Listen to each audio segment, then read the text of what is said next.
Hello everyone, welcome to my channel polity with Manju. पिछले दो video में अपन ने नेट से रिलेटेड कुछ क्वेश्चन आंसर्स किए थे न्याय टॉपिक से।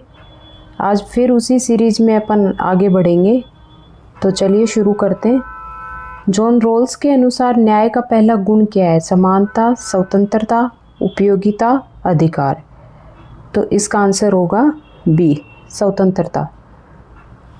रोल्स की पुस्तक ए थ्योरी ऑफ जस्टिस में उन्होंने कहा है कि प्रत्येक व्यक्ति को समान मूलभूत स्वतंत्रताएं मिलनी चाहिए, इसलिए स्वतंत्रता को न्याय का पहला सिद्धांत माना है उन्होंने। तो जॉन रॉल्स ने स्वतंत्रता को न्याय का पहला सिद्धांत माना है। उनकी बुक है theory of justice. John Rawls की एंटाइटलमेंट थ्योरी किस पर आधारित है?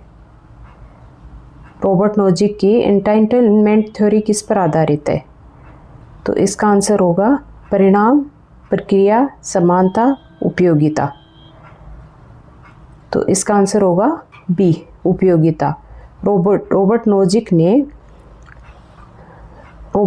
ने एंटाइटलमेंट थ्योरी किस पर आधारित है?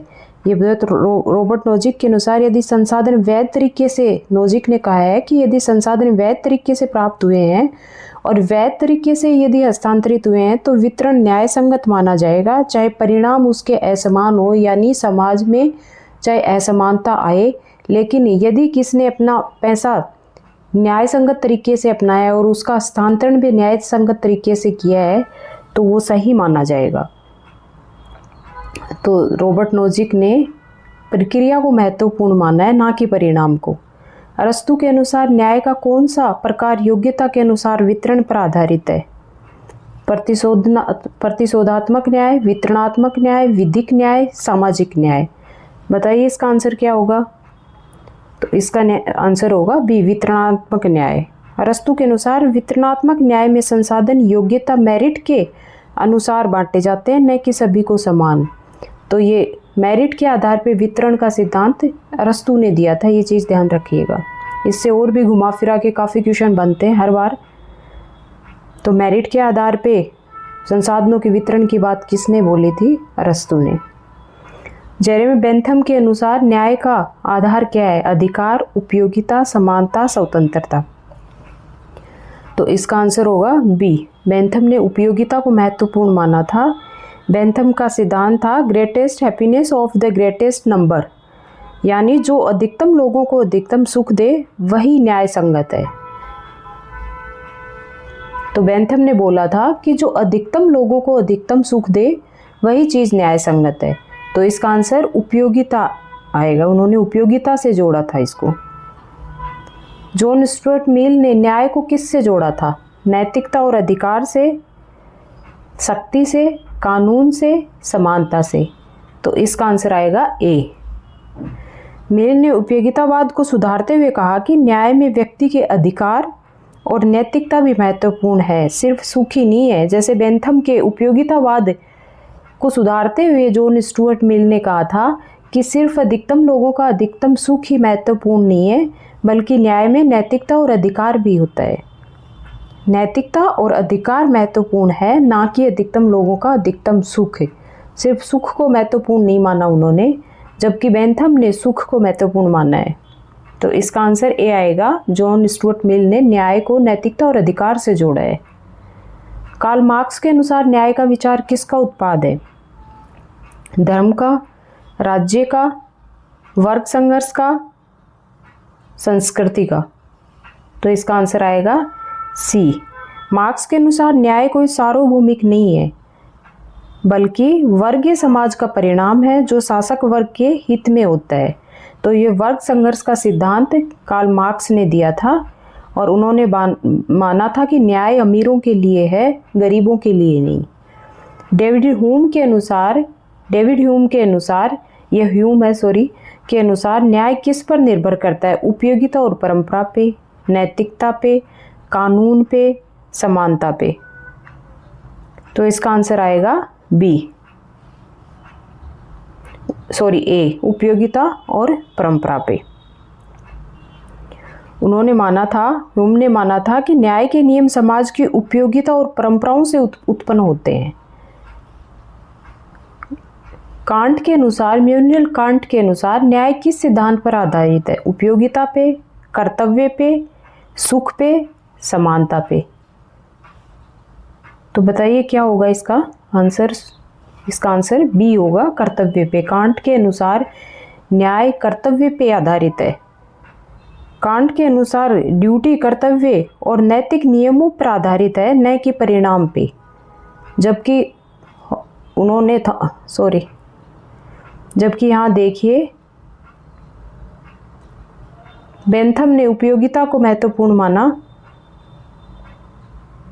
और इन्होंने कर्तव्य को, कांट ने कर्तव्य को न्याय के लिए महत्वपूर्ण माना है। थॉमस हॉब्स के अनुसार प्राकृतिक अवस्था में न्याय की स्थिति क्या थी? मौजूद है, नहीं है, आशंक थी या अस्पष्ट? तो इसका आंसर आएगा नहीं थी। हॉब्स के अनुसार प्राकृतिक अवस्था में सबका सबके खिलाफ युद्ध होता था, कोई न्याय नहीं था, इसलिए न्याय जैसी कोई अवधारणा वहाँ थी ही नहीं। जो शक्तिशाली होता था वही जीतता था, इसलिए इन्होंने नहीं बोला है इसको। इनके अनुसार प्राकृतिक अवस्था में कोई न्याय व्यवस्था नहीं थी। जॉन लॉक के अनुसार न्याय का संबंध किससे है? संपत्ति अधिकार, शक्ति, समानता, कानून। तो इसका आंसर आएगा ए, संपत्ति। जॉन लॉक के अनुसार न्याय का संबंध संपत्ति से है। लॉक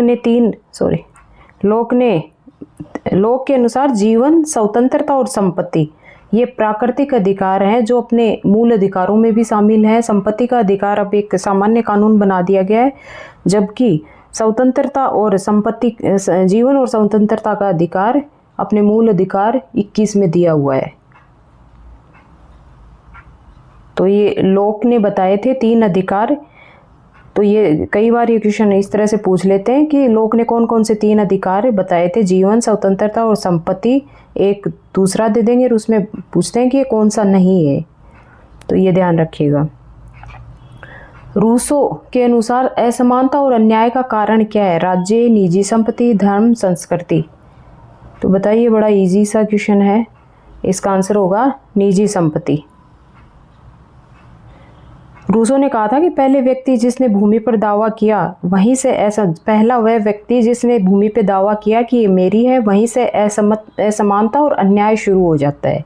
ये रूसो ने बोला था।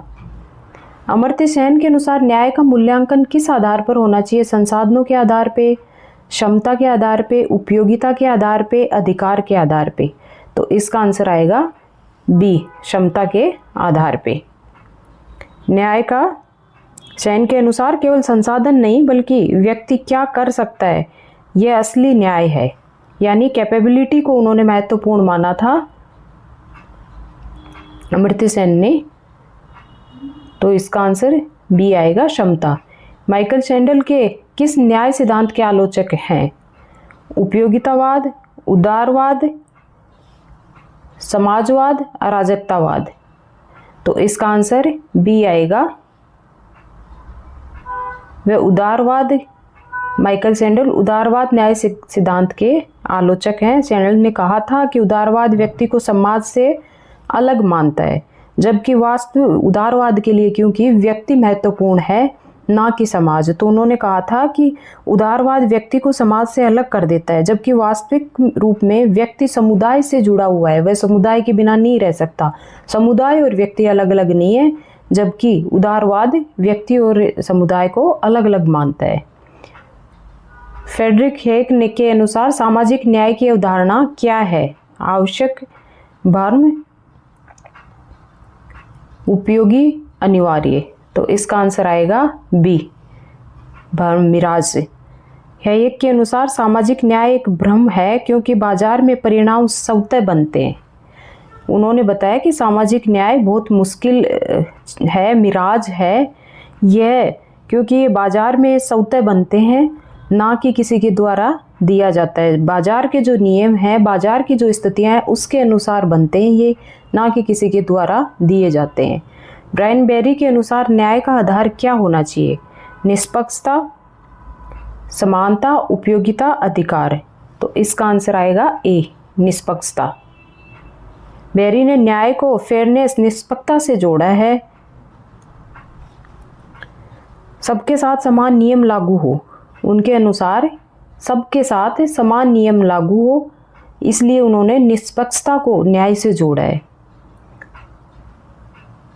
लासडेर मैंकिटायर के अनुसार न्याय किससे जुड़ा हुआ है? परंपरा और समुदाय से, अधिकार से, उपयोगिता से और समानता से।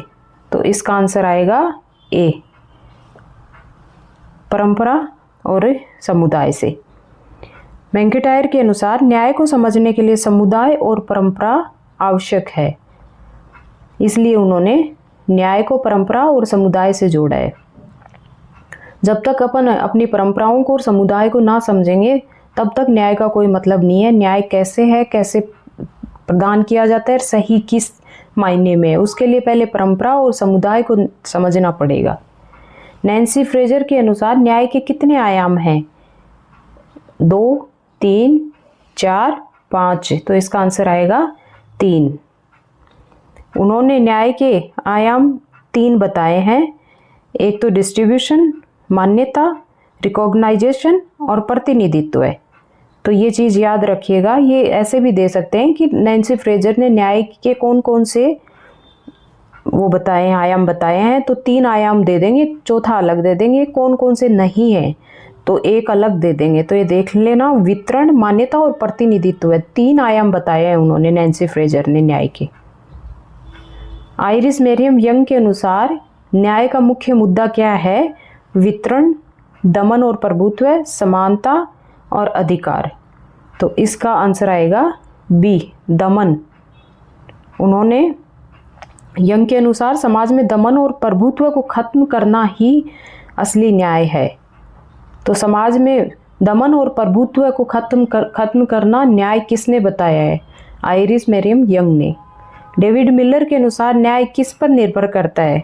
जरूरत पर, योग्यता पे, राष्ट्रीयता पे, सभी पे। तो इसका आंसर आएगा डी, सभी पे।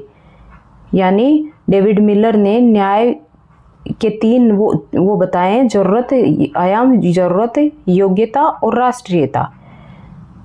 एक अलग दे देंगे इसमें, इस तरह से भी पूछ सकते हैं, जैसे सभी या कुछ और दे देंगे इसकी जगह।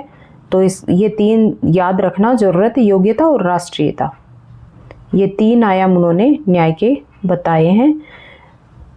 थॉमस नॉगेल के अनुसार वैश्विक न्याय किससे संबंधित है? राज्य से, वैश्विक संस्थाएं, व्यक्तिगत अधिकार और राष्ट्रीयता। तो इसका आंसर आएगा बी, वैश्विक संस्थाएं। नागेल के अनुसार वैश्विक न्याय तभी संभव है जब वैश्विक संस्थाएं प्रभावी हो, जागरूक हो। तो ये थे क्वेश्चन आंसर्स। आई होप आप लोगों को अच्छे लगे होंगे। अच्छे लगे तो please like, share and subscribe ज़रूर करिएगा वीडियो को, और मेरे चैनल को फॉलो करिएगा, पॉलिटी विद मंजू। अपन इसी तरह से आगे अच्छे अच्छे क्वेश्चन आंसर्स लाएंगे। उन्हीं के माध्यम से, मैं क्वेश्चन आंसर्स के माध्यम से मैं आपको पूरे नेट की तैयारी करवाऊंगी। धन्यवाद।